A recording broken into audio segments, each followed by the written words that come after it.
Bonjour à tous. Dans cette vidéo, nous allons voir comment utiliser les variations d'une fonction pour comparer deux images par cette fonction. Nous commencerons par le cas où la fonction est croissante, puis on regardera le cas où la fonction est décroissante, et on fera un bilan sur les deux. Donc on va laisser de côté le cas où la fonction est constante, puisque je vous rappelle que si la fonction est constante, ça veut dire qu'elle vaut toujours la même chose, et du coup, les deux images en fait seront égales. Donc on considère une fonction définie sur un intervalle I de R. Donc je vous rappelle, un intervalle de R, c'est une petite partie de R. Par exemple, je prends tous les nombres entre -2 et 5. Un intervalle de R, ça peut être aussi R tout entier.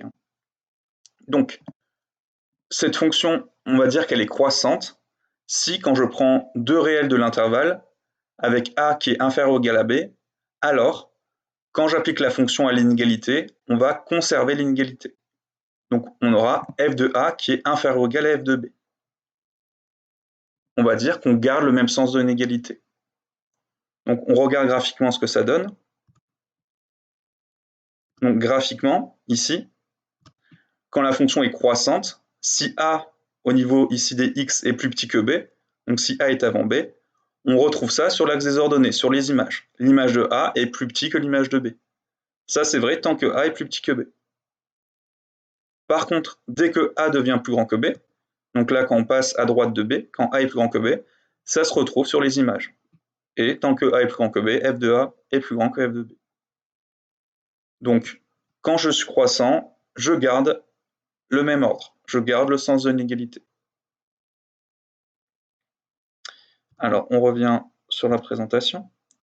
Donc, par exemple, si je prends une fonction qui est croissante entre moins l'infini et 5, et décroissante sur 5 plus l'infini. Si jamais je veux comparer deux nombres, deux images dont les descendants sont sur moins l'infini 5. Donc, on commence par comparer -2 et 3. Donc, -2 est inférieur ou égal à 3. Ensuite, -2 et 3, on regarde sur quelle partie on est. Nous, on est sur la partie moins l'infini 5. Sur cette partie, la fonction est croissante. Du coup, -2 inférieur à 3, quand j'applique la fonction, on va garder le sens de l'égalité. Donc on va obtenir que f de -2 est également inférieur ou égal à f de 3. Et ça, c'est parce que la fonction est croissante sur l'intervalle sur lequel on travaille. On passe maintenant aux fonctions décroissantes. Donc on reprend une fonction f, et cette fois, on va considérer que la fonction est décroissante. Maintenant, si la fonction est décroissante, si jamais A est plus petit que B, cette fois, si j'applique la fonction f à l'inégalité, on inverse l'ordre. Donc on passe de A plus petit que B à f de A plus grand que f de B. Donc A inférieur ou égal à B, on passe à f de A supérieur ou égal à f de B. On inverse le sens de l'inégalité. Et donc graphiquement, ici, tant que A est plus petit que B, donc tant que A est avant B sur l'axe des x, l'axe des abscisses, on va voir l'image, elle, qui est par contre plus grande, l'image de A qui va être plus grande l'image que l'image de B. Et ça, c'est vrai tant que A est plus petit que B. Par contre, dès que A devient plus grand que B, ben, l'image de A devient plus petite que l'image de B. Du coup, si je reprends le même exemple, donc croissant entre moins l'infini et 5 et décroissant entre 5 plus l'infini, si cette fois je compare deux nombres donc deux images sur l'intervalle 5 plus l'infini, on va inverser l'inégalité. On a 6 qui est inférieur ou égal à 15, la fonction est décroissante, du coup on inverse l'inégalité, et on obtient que f de 6 est supérieur ou égal à f de 15, car la fonction cette fois est décroissante sur l'intervalle que l'on considère, puisque 6 et 15 sont dans cet intervalle. Voilà, ça conclut le rappel de cours.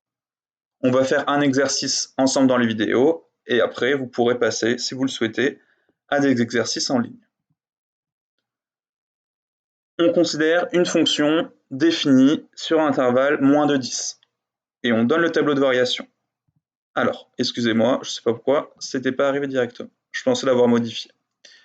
Alors, on a ce tableau de variation suivant. Donc, tableau de variation, je vous rappelle, c'est on représente les variations de la fonction. Donc là, entre -2 et 1, la fonction est décroissante. entre 1 et 2, elle est croissante, et entre 2 et 10, elle est décroissante. Ici, on indique aussi les images des points où les variations changent. Donc là, 8, c'est l'image de moins 2, moins 3, c'est l'image de 1, 1, c'est l'image de 2, et moins 4, c'est l'image de 10. Donc, premier point, on va comparer g de moins 1 et g de 0. Alors, pour comparer l'image de moins 1 et de 0, on va devoir se placer sur l'intervalle qui contient moins 1 et 0. Moins 1 et 0 sont compris entre moins 2 et 1. Donc on travaille sur moins 2, 1. Donc sur cet intervalle, on regarde, la fonction est décroissante.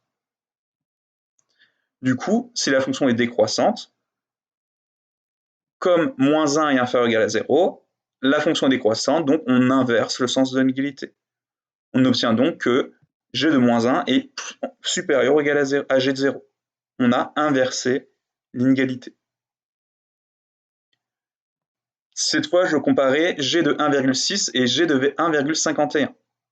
Je commence par repérer sur quel intervalle je me place. Donc 1,6 et 1,51 sont compris entre 1 et 2. Du coup, je me place sur l'intervalle 1, 2.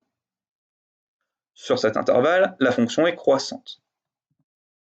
Maintenant, il ne nous reste plus qu'à comparer 1,6 et 1,51. Et comme la fonction sera croissante, on aura la même inégalité pour les images. Donc ici, attention, je vous rappelle que pour comparer deux nombres à virgule, on commence par comparer la partie entière. Donc là, ils ont la même partie entière, c'est 1. Ensuite, on compare les chiffres après les virgules un par un. On commence par les décimaux. Ici, dès les décimaux, on a 6 qui est plus grand que 5. Donc directement, 1,6 est plus grand que 1,51. Attention, il ne faut pas comparer 6 et 51. Ce qui importe, ce sont ici, premier chiffre après virgule, les dixièmes. Si on avait 5 et 5 ici, on aurait comparé deuxième chiffre, troisième chiffre, etc. Donc ici, on a dit 1,6 est plus grand que 1,51. J'applique la fonction qui est croissante. Du coup, g de 0,6 est également supérieur ou égal à g de 0,51. Ok. Imaginons que je veux comparer g de moins 1 et g de 4. Il se trouve que moins 1, il est par ici, et 4, il est par là. Certes, entre moins 2 et 1, la fonction est décroissante, et entre 2 et 10, la fonction est décroissante. Mais attention, la fonction n'est pas décroissante sur moins de 1 union de 10. C'est vraiment, elle est décroissante sur le premier intervalle, et elle est aussi décroissante sur le deuxième intervalle. Mais on ne va pas pouvoir appliquer notre règle habituelle. Pour vous montrer qu'en fait on ne peut pas savoir qui est plus grand que l'autre, je vais vous donner deux possibilités pour la fonction. Et dans le premier cas, g de moins 1 sera plus grand, et dans le deuxième cas, ou alors peut-être de le contraire, mais il y aura deux possibilités. Les seuls points dont on soit sûr pour la fonction, c'est ce point-là, donc moins 2, 8 ici, 1, moins 3 ici, 2, 1 ici, et 10, moins 4 ici. Mais après, ce que l'a fait la fonction entre les deux, on sait simplement que c'est décroissant, puis croissant, décroissant. Mais ça peut très bien faire ça, donc ici, ou dans ce cas-là, donc g de moins 1 il est là, et g de 4 il est là, donc on voit bien que g de moins 1 est plus grand que g de 4. Donc g de moins 1 est plus grand que 0, et en 4 on est en 0, donc g de moins 1 est plus grand que g de 4. Mais ça peut très bien faire aussi ça. On a de nouveau, on passe par les points bleus, mais j'ai un peu changé l'allure de la courbe. Cette fois, g de moins 1, on est en dessous de 0, tandis que g de 4, on est au-dessus de 0. Du coup, g de moins 1, cette fois, est inférieur à g de 4. Et on ne peut pas prévoir l'avance. Et on voit bien qu'en fait, la fonction n'est pas décroissante sur l'union des deux, puisque là, normalement, si je suis décroissant, si je prends une image d'ici et une image là, on doit inverser le sens de l'inégalité. Sauf que là, moins 1 est plus petit que 4, sauf que g de moins 1 est plus grand que g de 4. Donc faites bien attention. Quand vous voulez utiliser la règle pour les inégalités, il faut bien être sur un seul intervalle. Dernier point.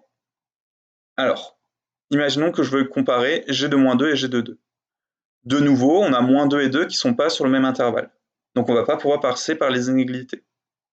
Par contre, on connaît directement leurs images. En moins 2, on vaut 8. et en 2 on vaut 1. Du coup, on peut bien entendu comparer les deux fonctions. Enfin, les deux images, pardon. On a 8 qui est plus grand que 1, donc g de moins 2 est plus grand que g de 2. Voilà. Ceci conclut la vidéo, et si vous le souhaitez, vous pouvez vous entraîner à l'aide d'exercices en ligne présents. On vous explique ce que vous pouvez trouver dans la description de la vidéo. Au revoir.